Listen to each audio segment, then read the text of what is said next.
Hello সবাইকে। আজকে আমাদের পরিচিত একটা পরোটা শেয়ার করছি। সেটা হচ্ছে কি রাঙা আলুর পরোটা। প্রথমে রাঙা আলুটাকে ভালো করে প্রেসার কুকারে সেদ্ধ করে নেবেন। সেদ্ধ করে এরকমভাবে স্ম্যাশ করে নেবেন, একটু ঠান্ডা হতে দেবেন।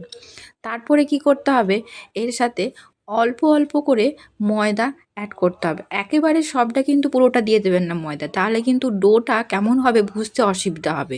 তাই একটু একটু করে ময়দা দেবেন আর একটু একটু করে মাখবেন। কিন্তু সবার প্রথমে আগে আলুটা ভালো করে সেদ্ধ করে নেবেন। তো এরপরে ভালো করে এইভাবে মাখবেন।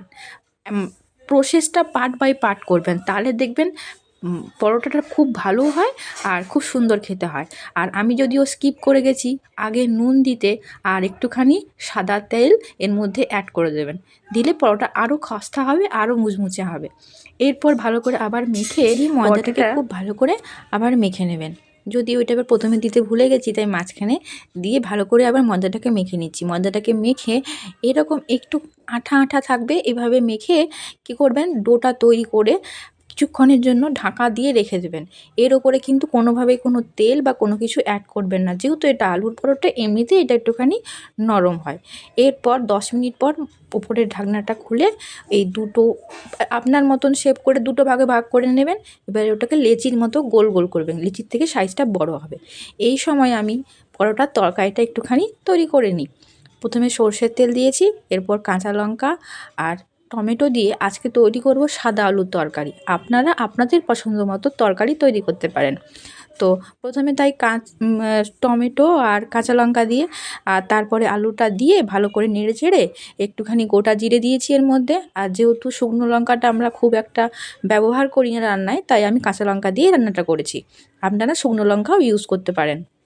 এরপর ভালো করে নেড়ে একটুখানি ধনে জিরে গুঁড়ো দিয়ে হালকা হলুদ দিয়ে তেল আর একটুখানি জল দিয়ে ভালো করে ঢাকা দিয়ে রেখে দেবেন কিছুক্ষণের জন্য, আলুটা সেদ্ধ হওয়া পর্যন্ত। আর সবসময় লক্ষ্য রাখবেন যেন আলুটা একেবারে গা মাখা হয়। সাদা আলুর তরকারি তো একটু গা মাখা হলে খেতে খুব ভালো লাগে। এরপর ঢাকা দিয়ে দিলাম। এরপরে আসি আমার মেন প্রিপারেশানে।